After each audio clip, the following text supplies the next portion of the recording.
से किसी ने बुद्ध से पूछा, भगवान है? बुद्ध मुस्कुराए, चुप हो गए। सवाल बड़ा था, जवाब और भी बड़ा, लेकिन बुद्ध वो तो मौन साधक थे, हर प्रश्न का उत्तर मौन से ही देते थे। पर फिर एक दिन उन्होंने ऐसा क्या कहा कि लोग हैरान रह गए, ठहर गए। बुद्ध ने कहा, ईश्वर नहीं, लेकिन क्यों? आखिर बुद्ध ने ऐसा क्यों कहा? क्या वो नास्तिक थे? क्या वो ईश्वर को नहीं मानते थे, या फिर इसके पीछे कोई और रहस्य छिपा था? ये कहानी तब शुरू होती है जब बुद्ध ज्ञान प्राप्त करने के लिए निकले थे। उस समय दुनिया में ईश्वर की सत्ता पर लोग अंधविश्वास में डूबे थे। हर कोई भगवान की पूजा कर रहा था, मानो सारे कष्टों का समाधान ईश्वर ही है। बुद्ध एक वृक्ष के नीचे ध्यान मग्न बैठे हुए, आसपास शांति का वातावरण है। वो दिन था जब बुद्ध ने ईश्वर के अस्तित्व पर सबसे बड़ा सवाल खड़ा कर दिया, और ये सवाल इतना गहरा था कि जो सुनता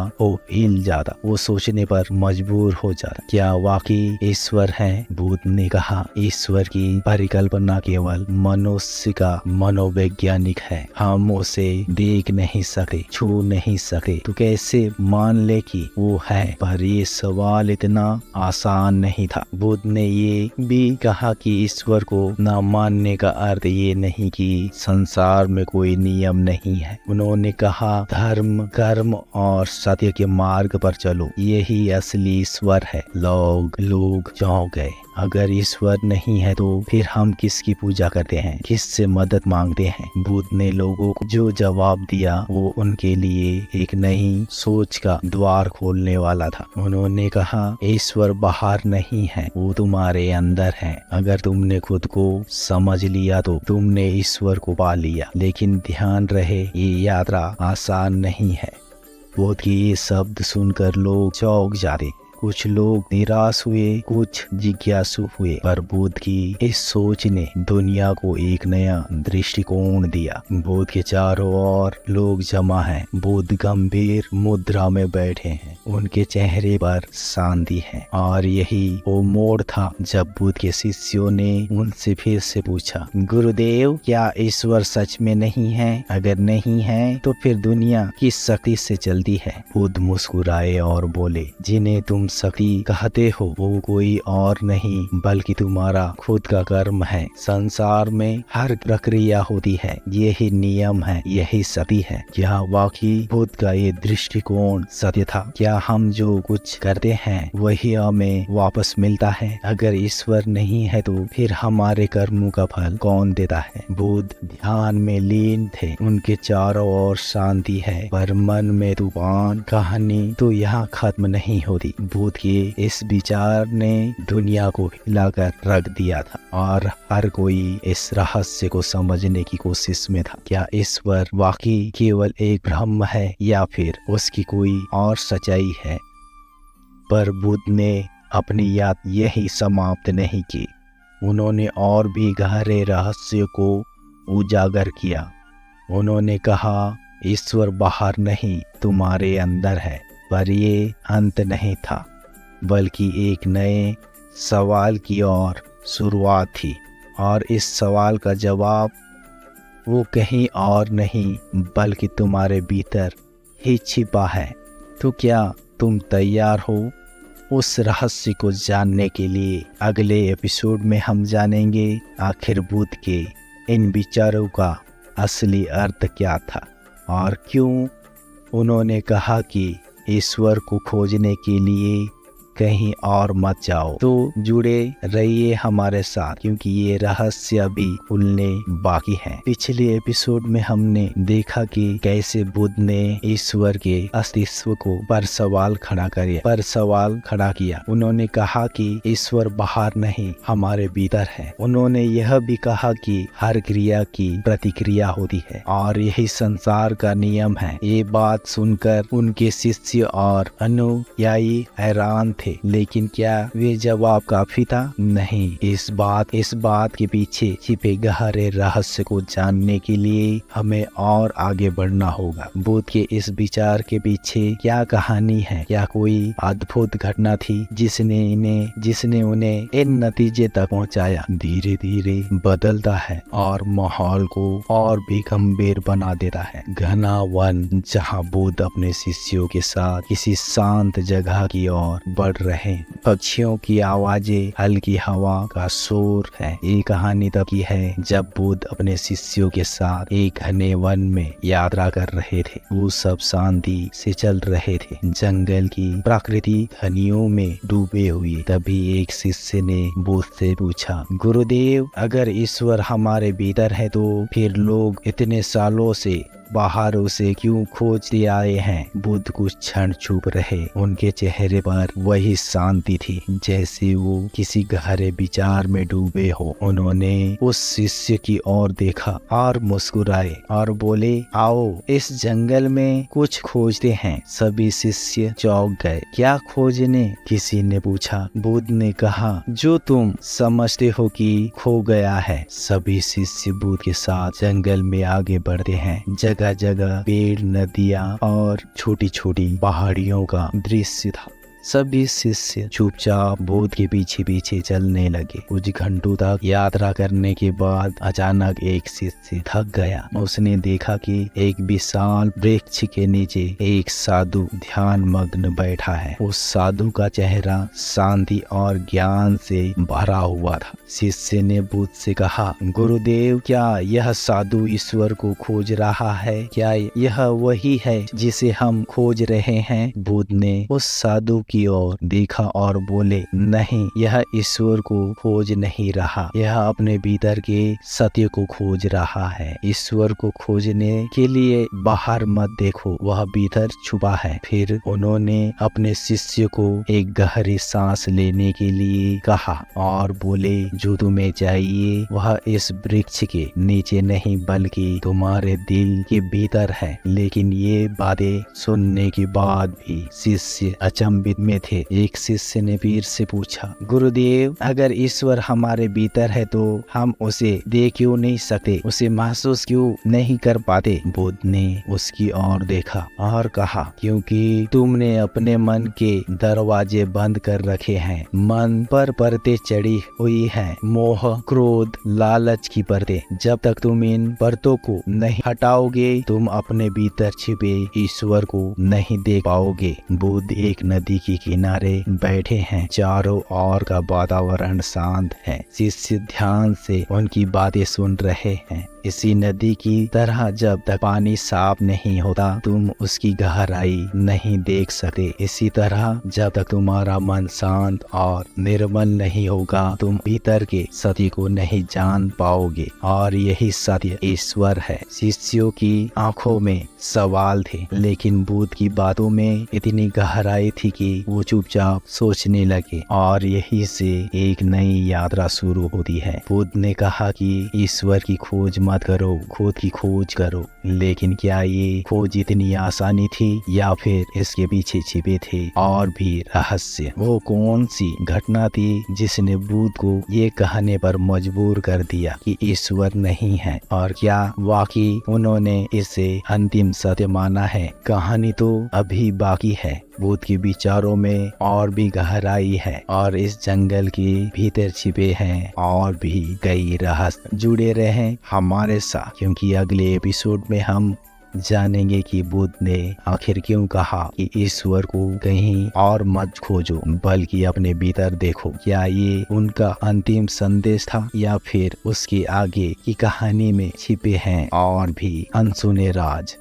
पिछले एपिसोड में हमने देखा कि बुद्ध अपने शिष्यों के साथ वन की गहरी यात्रा पर निकले थे। वह यात्रा सिर्फ शारीरिक नहीं बल्कि एक मानसिक और आध्यात्मिक खोज की थी। शिष्यों के मन में सवाल थे, ईश्वर कहाँ है? अगर वह है तो हम उसे देख क्यों नहीं सकते? और बुद्ध ने हर सवाल का उत्तर शांति से दिया। उन्होंने कहा, ईश्वर को बाहर मत खोजो, वह तुम्हारे भीतर है। लेकिन क्या ये सफर यही खत्म हुआ? नहीं, अभी और भी गहरे रहस्य छिपे हैं जो इस कहानी में सामने आने वाले हैं। अब नए एपिसोड का हिस्सा शुरू होता है। वन के घने जंगल से शुरू होता है। हवा की सरसराहट, पक्षियों की आवाजें और शिष्यों की पदछाप की ध्वनि। गहरे जंगल में बुद्ध अपने शिष्यों के साथ एक पहाड़ी नदी के किनारे चलते हैं। नदियों का हल्का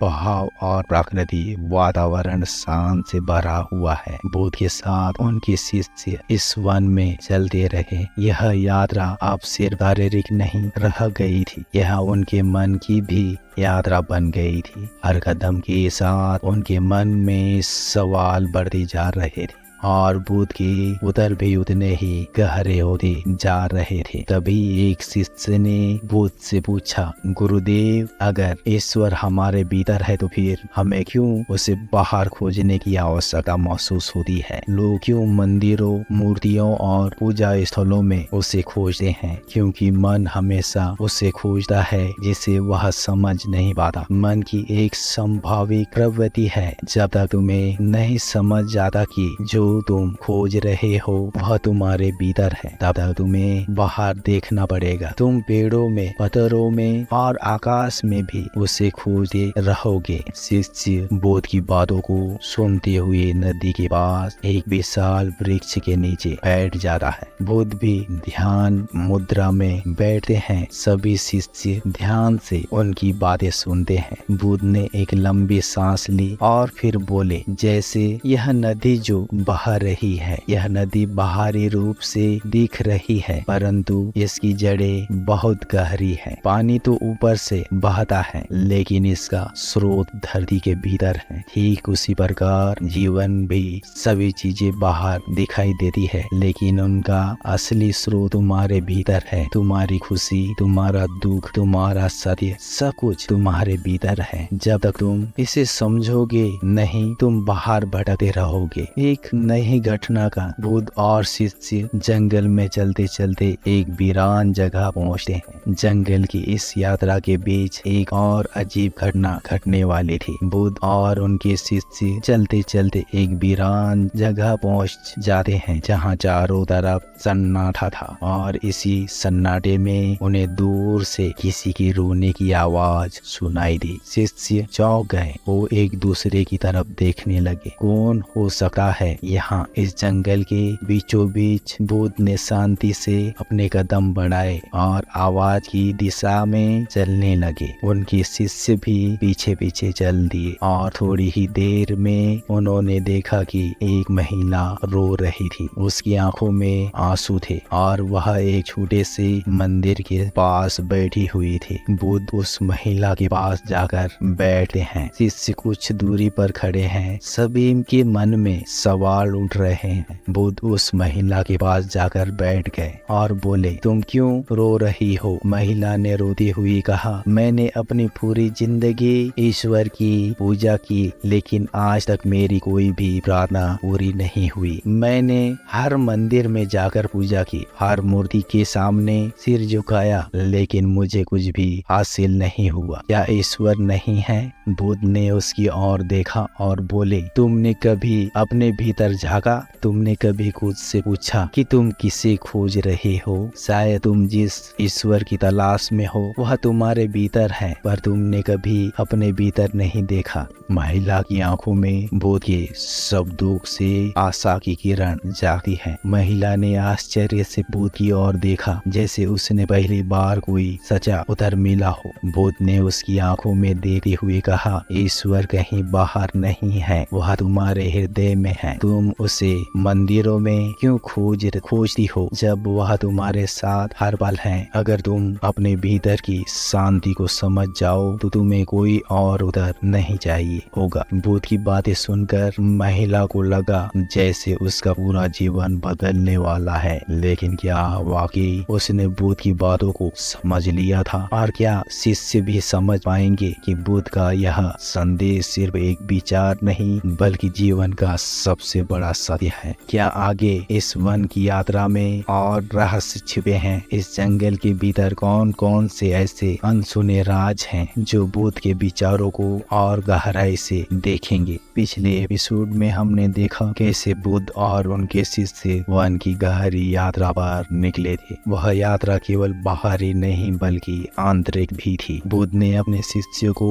समझाया था कि ईश्वर को बाहर खोजने की बजाय हमें अपने भीतर झांकना चाहिए। तभी एक महिला उन्हें मिली थी जो ईश्वर की पूजा में अपनी पूरी जिंदगी लगा चुकी थी, लेकिन उसे अपने सवालों के उत्तर नहीं मिले थे। बुद्ध ने उसकी आंखों में झांका और कहा, वाह, ईश्वर बाहर नहीं है, तुम्हारे भीतर है। लेकिन यह सिर्फ शुरुआत ही, अभी और कई रहस्य जंगल में छिपे थे और हमारी कहानी यही से आगे बढ़ती है। गहरे जंगल के बीच बुद्ध और उनके शिष्य अपनी यात्रा जारी रखें।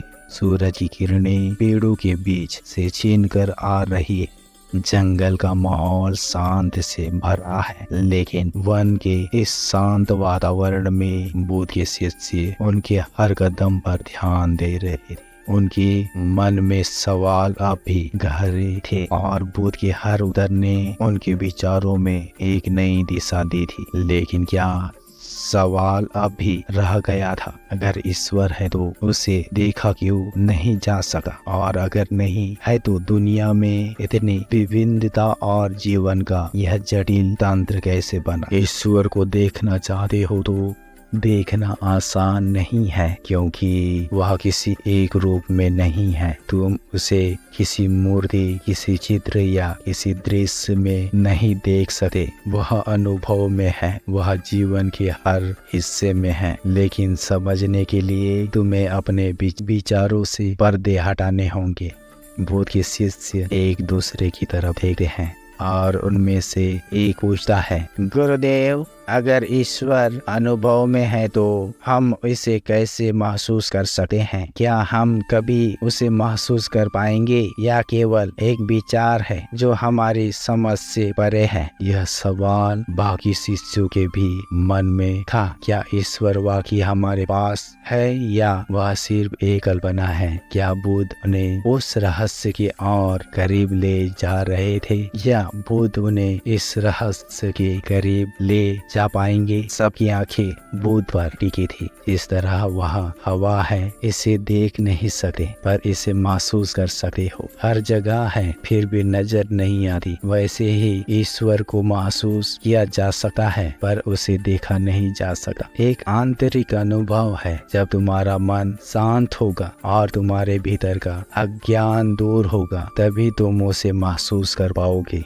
शिष्य बुद्ध की बातों को ध्यान से सुन रहे हैं। तभी दूर से किसी की आवाज सुनाई देती है, हल्की मगर भावुक। अचानक उनकी ध्यान मुद्रा को एक अजीब आवाज ने भंग कर दिया। यह आवाज किसी के रोने की थी। बुद्ध के शिष्य चौंक उठे। इस शांत वन में आवाज कहाँ से आ रही थी? बुद्ध ने शांति से अपनी आंखें खोली और आवाज की दिशा में देखा। वहाँ धीरे धीरे उस और बढ़ने लगे और उनके शिष्य भी पीछे पीछे चलने लगे। बुद्ध और उनके शिष्य धीरे धीरे चलते हुए एक पुराने मंदिर के पास पहुंचते हैं, जहां एक साधु रोता हुआ बैठा है। उसका चेहरा निराश से भरा हुआ है। बुद्ध पास जाकर उसके सामने बैठ जाते हैं। तुम क्यों रो रहे हो वत्स? क्या तुम्हें कोई दुख है? गुरुदेव, मैंने पूरी जिंदगी तपस्या की, पूजा की, लेकिन मुझे ईश्वर का दर्शन नहीं हुआ। मैंने जंगलों में भटक भटक कर अपनी सारी उम्र बिता दी पर कुछ हासिल नहीं हुआ। क्या ईश्वर है ही नहीं? क्या मैंने अपना जीवन व्यर्थ गवा दिया?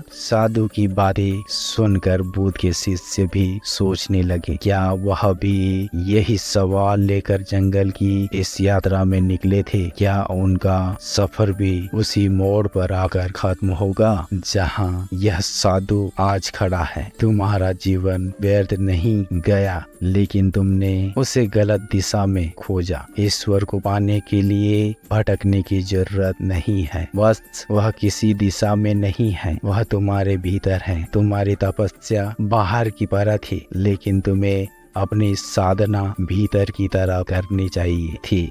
साधु भूत की बातें सुनकर थोड़ा आश्चर्यचकित होता है। उसके चेहरे पर हल्की सी आशा की किरण दिखाई देती है। साधु की आंखों में आंसू थे, लेकिन इस बार वह आंसू निराशा के नहीं थे। उन्हें उम्मीद की एक किरण नजर आई थी। बुद्ध ने उसे शांति से समझाया, ईश्वर का दर्शन करना है तो अपने भीतर देखो, उस शांति और प्रेम को महसूस करो जो तुम्हारे भीतर पहले से मौजूद है। शिष्य अब और भी गहरे सवालों में खो चुके थे। वन की यात्रा अभी खत्म नहीं हुई थी, बल्कि वह शुरुआत ही एक गहरे आत्मबोध की यात्रा की थी। जंगल के इस सफर में अभी भी और भी रहस्य बाकी थे। बुद्ध ने जो कहा था, क्या शिष्य उसे समझ पाएंगे? और इस वन के भीतर किस दिशा में यह यात्रा आगे बढ़ेगी? क्या ईश्वर का यह सत्य उनके सामने आएगा, या फिर वह सवाल उन्हें और उलझा देगा? जानने के लिए हमारे चैनल के साथ जुड़े रहें, ताकि आगे की कहानी को जानने के लिए हमारे चैनल के साथ जुड़े रहें और हमारे चैनल को सब्सक्राइब जरूर करें। कहानी अच्छी लगी हो तो ज़्यादा से ज़्यादा लोगों तक शेयर जरूर करें और कमेंट में नमो बुद्धाय जरूर लिखें। आपका बहुमूल्य समय देने के लिए बहुत बहुत धन्यवाद।